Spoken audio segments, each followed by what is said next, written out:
what steps would you and Vice President Biden then drag his ass out? Kick it. Oh, he thinks it's funny. It's cute to him. So I'll tell you, Joe and I are particularly proud of the coalition that we've built around our campaign. We probably have one of the broadest coalitions of folks that you've ever seen in a presidential race. Of course, we have the support of Democrats, but also independents and Republicans. In fact, 7 members of President George W. Bush's cabinet are supporting our ticket.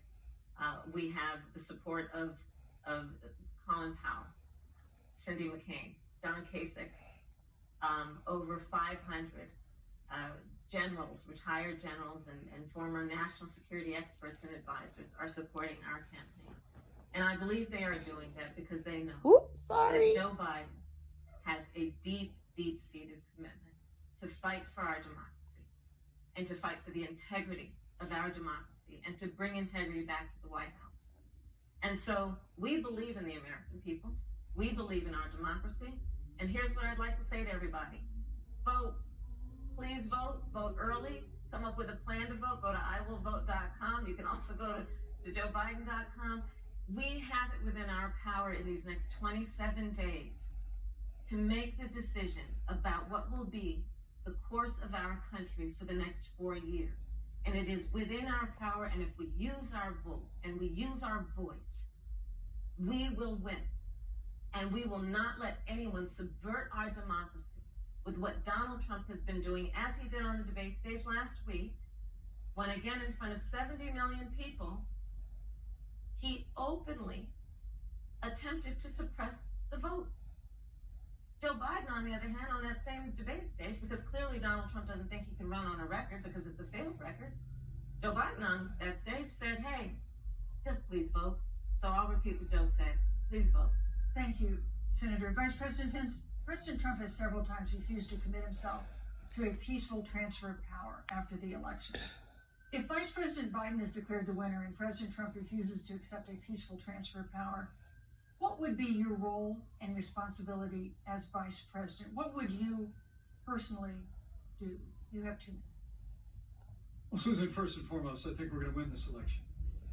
Whatever. Because while Joe Biden and Kamala Harris rattle off a long litany of the establishment in Washington, D.C., an establishment that Joe Biden's been a part of for 47 years, President Donald Trump has launched a movement of everyday Americans from every walk of life. And I have every confidence that those same Americans that delivered that historic victory in 2016, they see this president's record where we rebuild our military. We revived our economy through tax cuts and rolling back regulation, fighting for fair trade, unleashing American energy. We appointed conservatives to our federal courts at every level. And we stood with the men and women of law enforcement every single day. And I think that movement of Americans has only grown stronger in the last 4 years. When you talk about accepting the outcome of the election, I must tell you, Senator, your party has spent the last 3.5 years trying to overturn the results of the last election. It's amazing. When Joe Biden was Vice President of the United States, the FBI actually spied on President Trump and my campaign. I mean, there were documents released this week that the CIA actually made a referral to the FBI documenting that those allegations were coming from the Hillary Clinton campaign. And of course, we've all seen the avalanche, what you put the country through for the better part of 3 years until it was found that there was no obstruction, no collusion, case closed.